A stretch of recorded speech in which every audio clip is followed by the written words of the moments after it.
Avant de commencer, laissez votre like ci-dessous et abonnez-vous à la chaîne pour ne manquer aucune histoire incroyable comme celle-ci. Ce sera un plaisir de vous avoir avec nous dans ce voyage. Allons-y, dans la chaleur étouffante de la cuisine, au milieu du bruit incessant des casseroles et des cris secs des ordres, Miguel Rios régnait en maître. Son regard coupait plus que n'importe quel couteau et sa présence maintenait tout le monde en état d'alerte constante. C'est comme ça qu'il l'aimait. Un contrôle absolu, aucune marge d'erreur, aucune émotion, juste le résultat. Cette nuit-là, comme toutes les autres, promettait une autre danse chaotique de précision et de tension. Quand Ana Navarro est entrée par la porte arrière, personne n'y a prêté beaucoup d'attention. Elle n'était qu'une parmi tant d'autres qui allaient et venaient, cherchant à apprendre ou simplement à survivre à l'enfer contrôlé de ce restaurant 5 étoiles. Elle gardait la tête baissée, ses pas légers et son expression calme, comme si elle savait exactement à quoi s'attendre. Cheveux roux attachés en une simple queue de cheval, blouse de laboratoire propre, mains stables. On vous a donné la liste des tâches de base sans poser de questions. Laver les feuilles, couper les légumes, nettoyer les surfaces. Miguel ne l'a même pas regardé 2 fois. Pour lui, Ana était invisible. Juste une autre pièce à modeler ou à jeter. Mais il y avait quelque chose de différent dans ses mouvements. Discret, oui, mais efficace. Chaque coupe avait un but. Dans chaque geste, une confiance silencieuse que l'on ne retrouvait pas chez les débutants. Pourtant, personne là-bas ne se doutait de rien. Même pas lui. Dans les premières heures du quart de travail, Miguel passait devant Ana comme si elle n'existait pas. Son attention s'est concentrée sur la préparation du dîner de charité de la Fondation James Beard, l'un des événements les plus respectés du circuit gastronomique. Rien ne pouvait mal se passer. Les demandes s'intensifiaient. Les cris résonnaient dans toute la cuisine. Un sous-chef a laissé tomber un plat de champignons et a entendu une conférence publique qui l'a fait trembler. Ana observait tout en silence, restant ferme dans son coin, coupant les échalotes, avec la précision de quelqu'un qui n'était pas pressé, mais qui ne faisait pas non plus d'erreur. Cela n'est pas passé inaperçu auprès de certains membres de la brigade. Il y avait quelque chose de presque hypnotique dans sa façon de travailler, comme si elle était en avance sur son temps. C'est au milieu de la précipitation que Miguel a décidé d'appliquer son cruel test.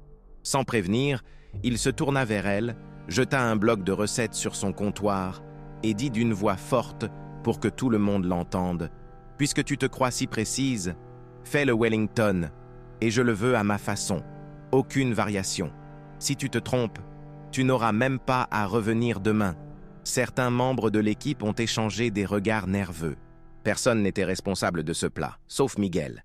C'était sa signature, sa création, sa vanité sous forme de viande enveloppée dans une pâte feuilletée. Ana leva les yeux calmement. « Je n'ai pas discuté. » Il hocha simplement légèrement la tête, comme s'il attendait ce moment précis. L'horloge semblait tourner plus vite cette nuit-là, et chaque station était imprégnée d'une tension presque palpable. Tandis que Miguel aboyait des ordres d'un côté, Ana nettoyait le filet de veau avec la même patience que quelqu'un qui garde un vieux secret.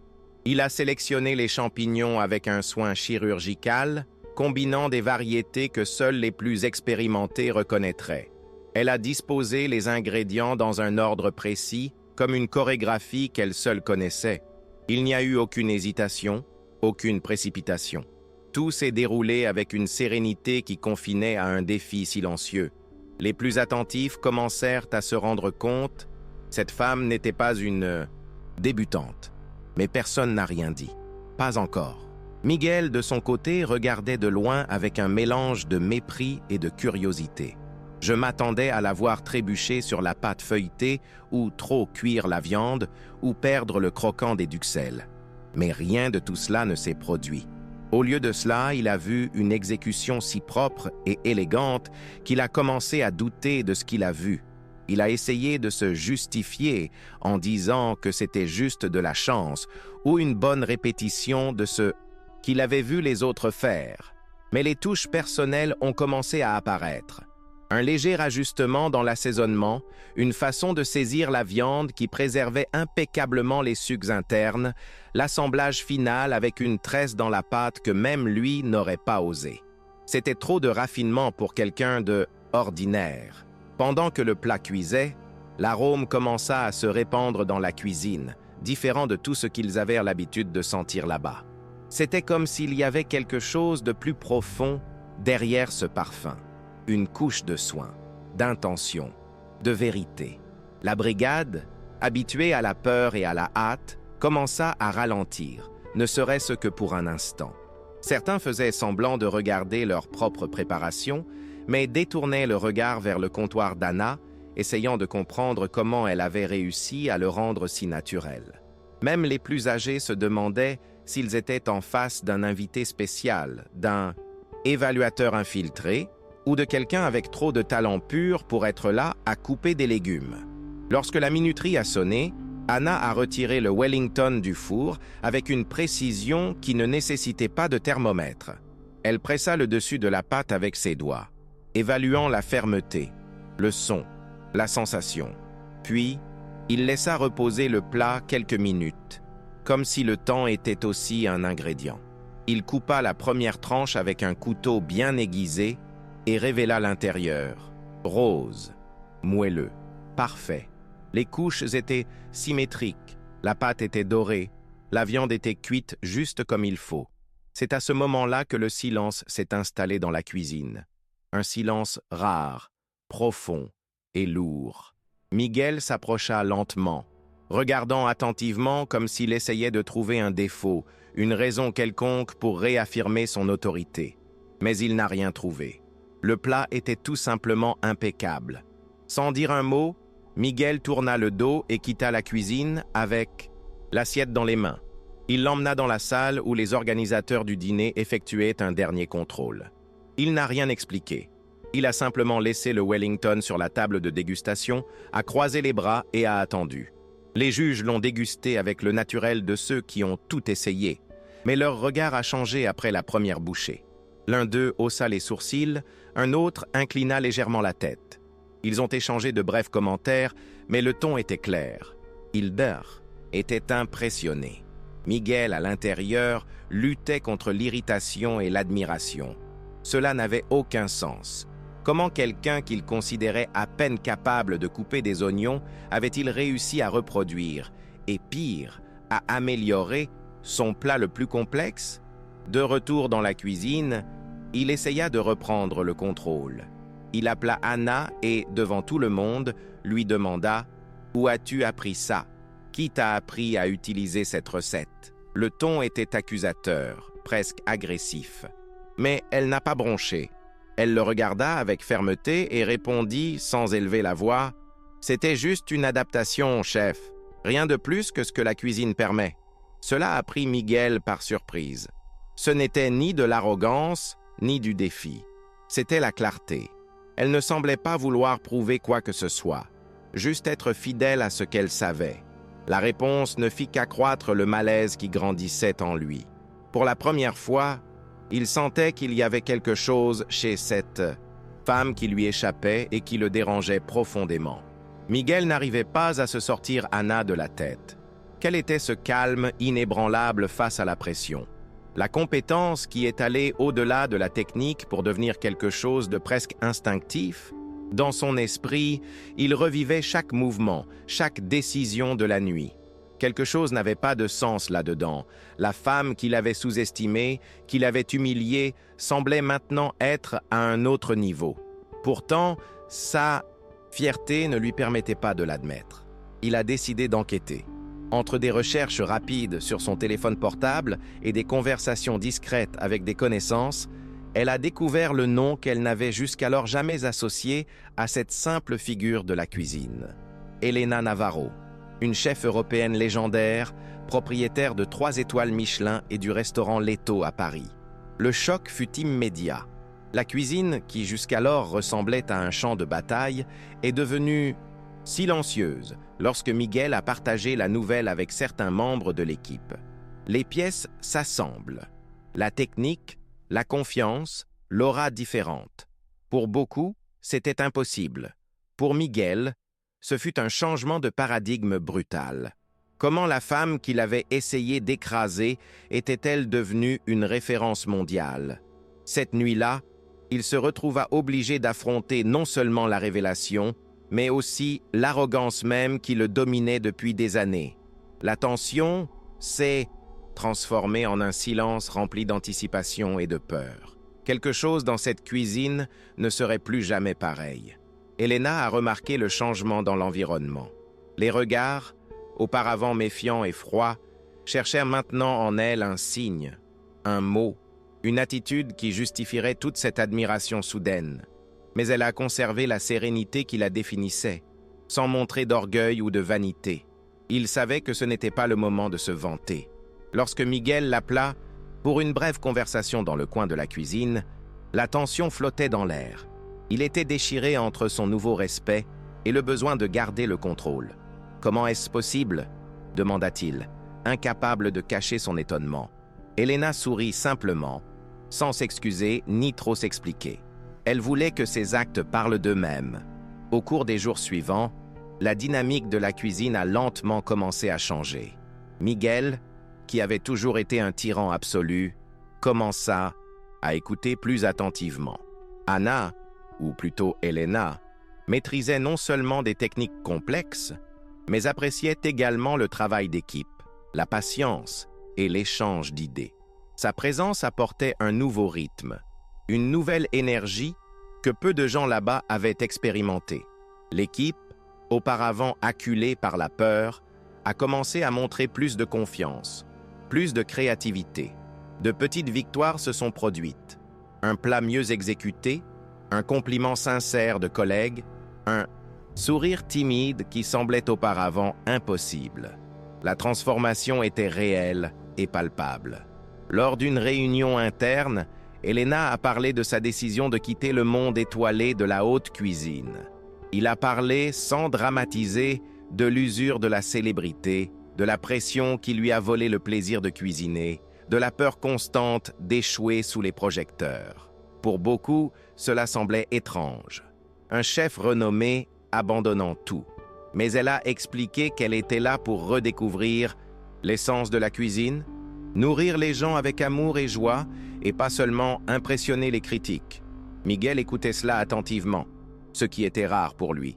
Pour la première fois, il sentit que comprendre cet objectif pouvait être le début d'un changement non seulement dans la cuisine, mais dans sa propre façon de voir l'artisanat. Les jours suivants furent un mélange d'apprentissage et d'adaptation. Miguel a essayé d'intégrer certaines des leçons qu'Elena avait apportées, même si sa vieille nature le faisait résister. Anna Elena, à son tour, a fait preuve de patience, comprenant que transformer une mentalité construite au fil des années de rigidité ne serait pas une tâche facile. L'équipe, désormais impliquée dans le changement, ressentait l'énergie vibrante d'une cuisine qui commençait à fonctionner comme un organisme vivant où chacun avait son rôle, sa voix. Et au milieu de ce processus, le dîner de charité tant attendu de la Fondation James Beard est arrivé, apportant avec lui la preuve définitive de cette transformation. Le soir du dîner de charité, la cuisine semblait vibrer d'une énergie différente. Les lumières étaient plus douces, les pas moins précipités et l'atmosphère dégageait un sentiment de convivialité sans précédent. Miguel, habituellement impassible, marchait entre les stations en observant chaque détail avec un regard plus attentif et moins critique. Elena était au centre, coordonnant doucement, corrigeant sans imposer, inspirant confiance. Toute l'équipe avait le sentiment de faire partie de quelque chose de plus grand, de quelque chose qui allait au-delà de la perfection technique. C'étaient des retrouvailles avec la passion de la nourriture, avec le désir sincère de bien la faire pour ceux qui la goûteraient. Lorsque le bœuf Wellington a été servi, les attentes étaient grandes. La salle devint silencieuse tandis que les invités le goûtaient, et bientôt des murmures d'approbation commencèrent à s'élever. C'était plus qu'un plat. Ce fut une expérience qui allie technique et émotion, fruit d'un travail collectif et de la transformation qui s'est opérée en coulisses.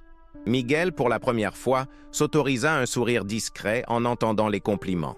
Il savait que cette nuit-là marquerait un tournant, non seulement pour le restaurant, mais pour lui-même. Elena avait accompli ce qui semblait impossible, non seulement survivre sous son commandement, mais tout changer de l'intérieur. Le lendemain matin de Saint-Antoine, l'événement, l'atmosphère dans le restaurant était différente, comme si une nouvelle ère avait commencé. L'équipe parlait davantage, collaborait sans crainte et Miguel ne criait plus. Lui, qui s'était toujours enorgueilli de sa rigidité, commença à reconnaître qu'il avait appris quelque chose de précieux d'Elena. Quelque chose qu'aucun livre ni aucune critique ne pourrait jamais lui enseigner.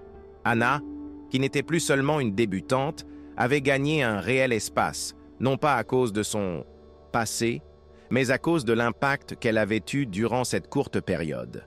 Le respect qu'il a gagné ne venait pas de titres ou de célébrités, mais d'une démonstration concrète de compétence, de patience et d'humanité. Cependant, Elena savait que son voyage là-bas touchait à sa fin. Sa mission n'était pas de se faire une place, mais de laisser une trace qui continuerait de grandir sans elle. Lors de l'annonce de son départ, il a expliqué qu'il continuerait à voyager, à apprendre et à inspirer les autres avec son histoire et ses expériences. Miguel, maintenant avec moins de fierté et plus d'humilité, le remercia sincèrement, quelque chose de presque inimaginable auparavant. Le lien qui est né dans cette cuisine, entre deux personnalités si différentes, était la preuve vivante que le respect peut transformer même les relations les plus difficiles. Avant de partir, Elena a convoqué une dernière réunion avec l'équipe. Il n'y a eu aucune formalité, juste une conversation franche sur ce qu'ils avaient vécu ensemble. Elle a insisté sur le fait que la cuisine n'était plus qu'une simple technique ou une célébrité, c'était du dévouement, de la passion et surtout de l'humilité pour apprendre des autres. Miguel, assis au fond de la salle, écoutait en silence, absorbant chaque mot.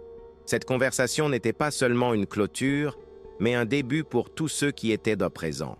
La cuisine, désormais transformée, était un lieu où la peur avait cédé la place à la croissance. Dans les jours qui ont suivi le départ d'Elena, le restaurant a conservé sa nouvelle atmosphère. L'équipe est restée unie, créant et innovant sans le poids du passé.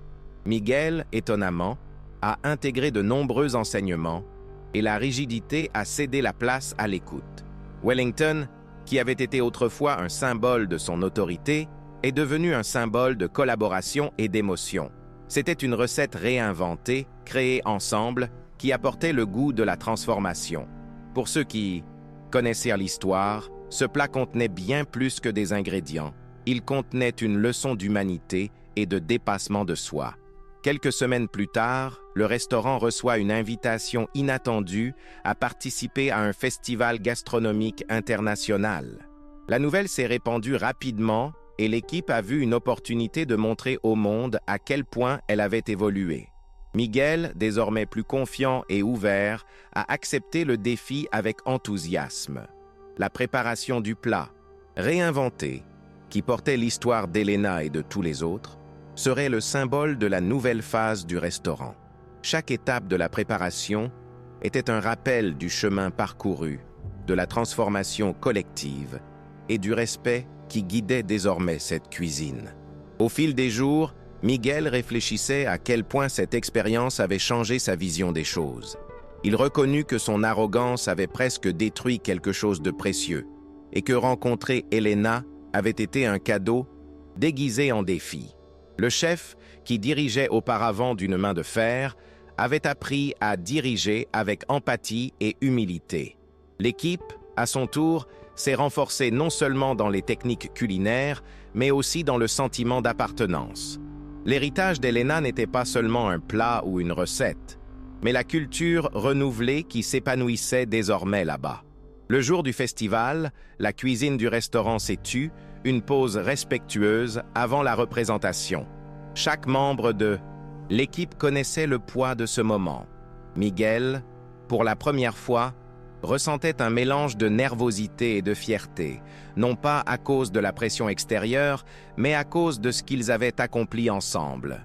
Le plat a été préparé avec la précision et le soin qu'Elena a toujours enseigné, chaque détail réalisé avec attention et amour. Lorsque le Wellington réinventé a été servi au juge, la reconnaissance est venue non seulement pour la technique, mais aussi pour l'histoire et l'émotion derrière ce plat. Le résultat fut un succès. Le restaurant a reçu des éloges non seulement pour sa saveur, mais aussi pour l'histoire derrière le plat. Miguel, en regardant l'équipe, sentit que quelque chose avait changé pour toujours.